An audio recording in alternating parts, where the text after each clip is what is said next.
All right, our final effector functions for the adaptive immune system, antibody effector functions. So we know that antibody basically binds to antigen. But it turns out that what that antibody does, what it does after it binds to it, really depends on this constant region of the antibody.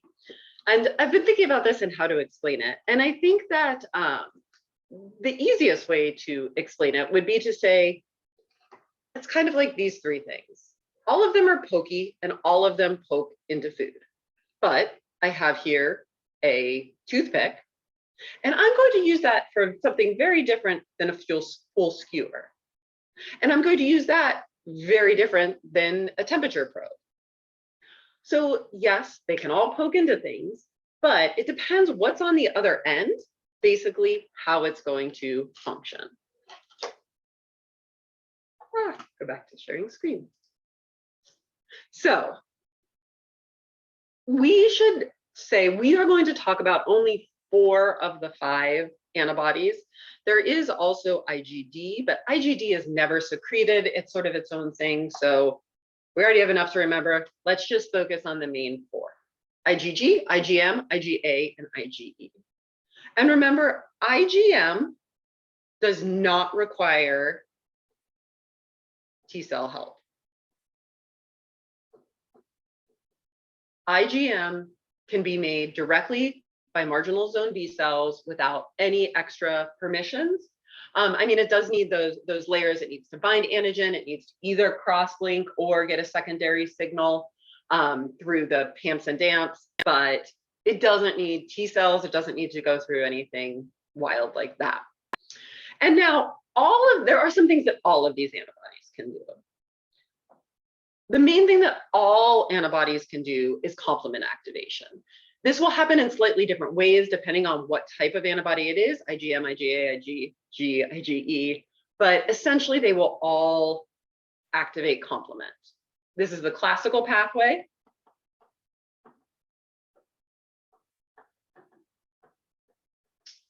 This basically leads to holes being poked, them labeled for phagocytosis,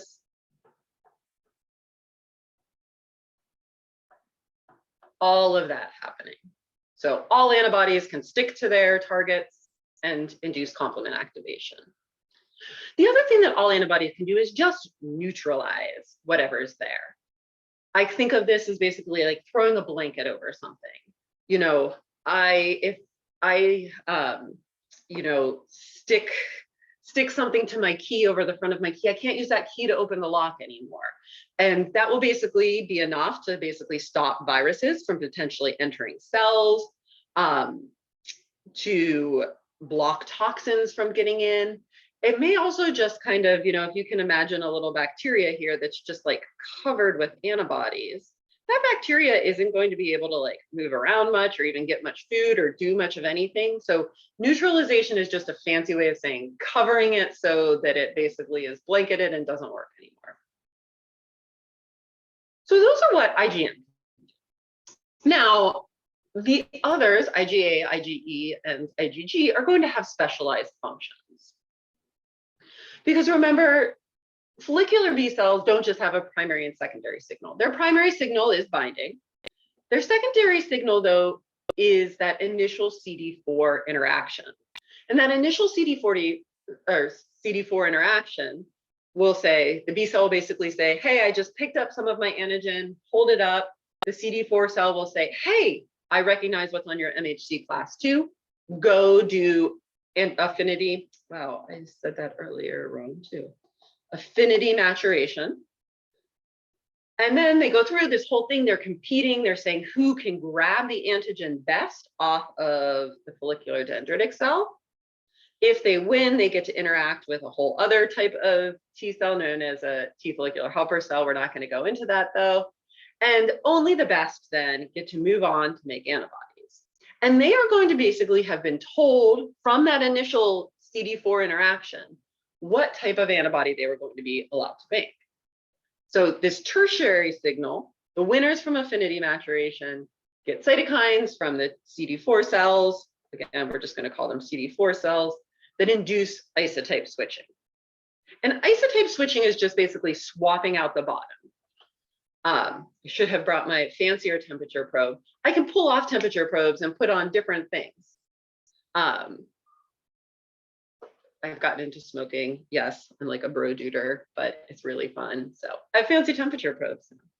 But basically it's like switching out the bottom part. So it's not that the top part, it's not that the variable region has changed. That's still going to bind the same antigen.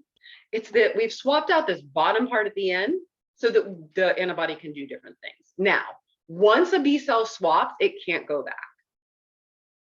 During this process here, once it interacts, once it wins the affinity maturation and gets the signal, okay, go isotype switch, it switches once and done. So as it becomes a plasma cell, which is the fancy name for an antibody secreting cell, it makes this change once. It actually does, again, go in and cut up DNA one last time. During development, during affinity maturation, now we're cutting it up again. Lots of B cell issues. But it is going to be stuck being that for the rest of that cell's life. That is the only antibody it'll be able to produce. So what is special about this? Well, IgA is special because IgA can cross through mucous membranes.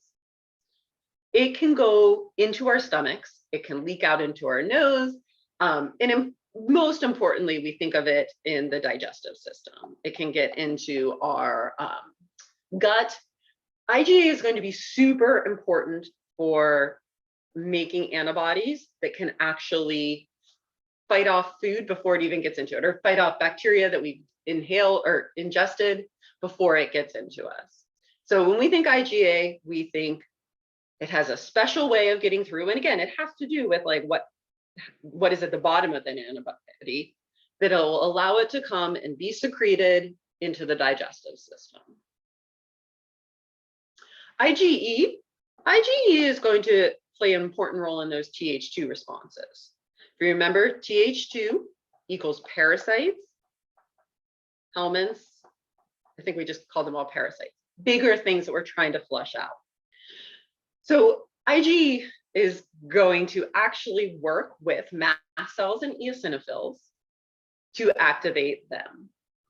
And what happens is that a mast cell has these things called an Fc receptor. Fc just stands for constant region. It means it binds to that constant region, the isotype switched part of the antibody. And this means that mast cells don't have to have really receptors of their own. They say, hey, I'll just grab whatever IgE is around, and whatever the IgE recognizes, that's what I'll recognize. So mast cells and eosinophils and basophils as well do these like crazy things where they just don't bother making their own like antigen specific receptors. They just say, hey, I'll tell you what, antibodies or B cells, you make the antibodies, I'll use your antibodies and I'll react to whatever you tell me to make.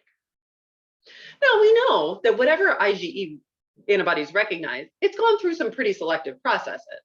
It already talked to a CD4 cell, which talked to a dendritic cell. It competed for the ability to make antibodies. So by the time IgE antibodies are made, sure, why would we have the body do all that extra work? Instead, we're just going to have mast cells ready to pick up whatever IgE is around for the Th2 response and release histamines and other sort of mucus sneezing inducing substances.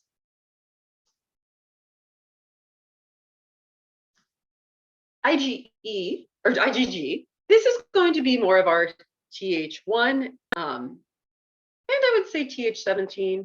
Am I lying here? I think both of them. We'll say both of them. If I'm wrong, I will apologize. But IgE is good at, or GG is good at a lot of things. IgG is really good at telling macrophages what to eat, and neutrophils, phagocytes, basically. So basophils, eosinophils, mast cells, all of those have Fc receptors that grab onto IgE. Neutrophils, macrophages, they're going to have Fc receptors that grab onto IgG and basically say, okay, I'm not going to release histamines or anything, I'm just going to eat you. Great. So there are a lot of ways that macrophages and neutrophils know what to eat. They look for PAMPs. their PRRs will grab onto it. We also know that complement can serve as an opsonization signal, an eat me signal. And now we have IgG, a type of antibody that can serve as an eat me signal as well. And basically this eating just means that it's digested. It's one way to get rid of trash. You know, I think there's like movies where they feed dead bodies to pigs. You eat it, it's gone. IgG can also do something else very special. We're bringing in a lot of other cells here. It can induce natural killer cell killing. So we talked about how NK cells or natural killer cells kill any cell that doesn't have MHC class 1.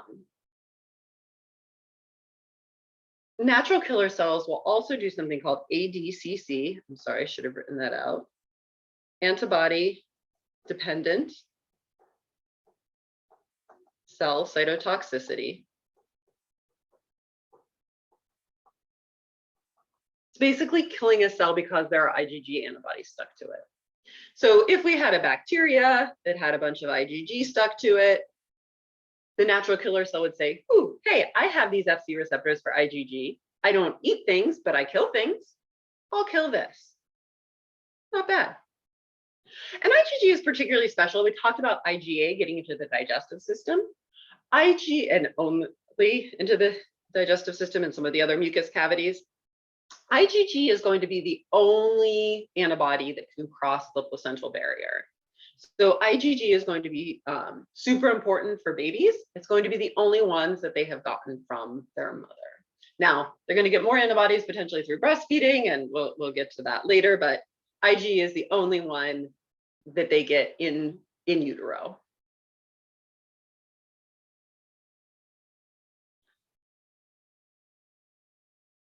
I do want to mention that not every activated cell, every B cell does secrete antibodies.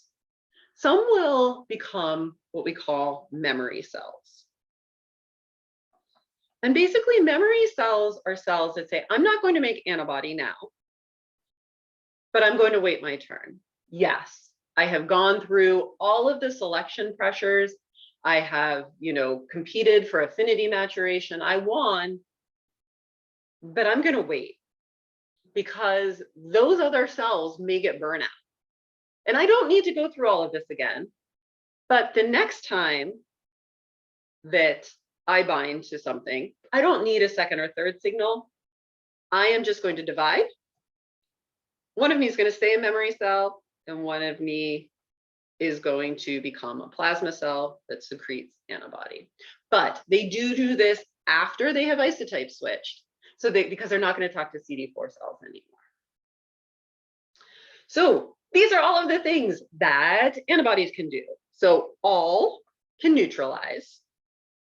IgG can induce phagocytosis. IgG can induce antibody-dependent cellular cytotoxicity from NK cells.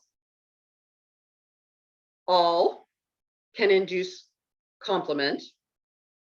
They don't have mast cell degranulation, do they? Oh, we will have to add that.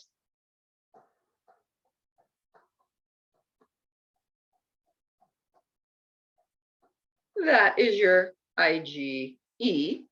And then remember, IgA is special because it's in the mucous membranes, in our lungs, digestive system, all of those outside things to cross that barrier. And that is our adaptive immune system. We will spend some time in our Zooms going over all of this, but at least you have the videos to watch again and again.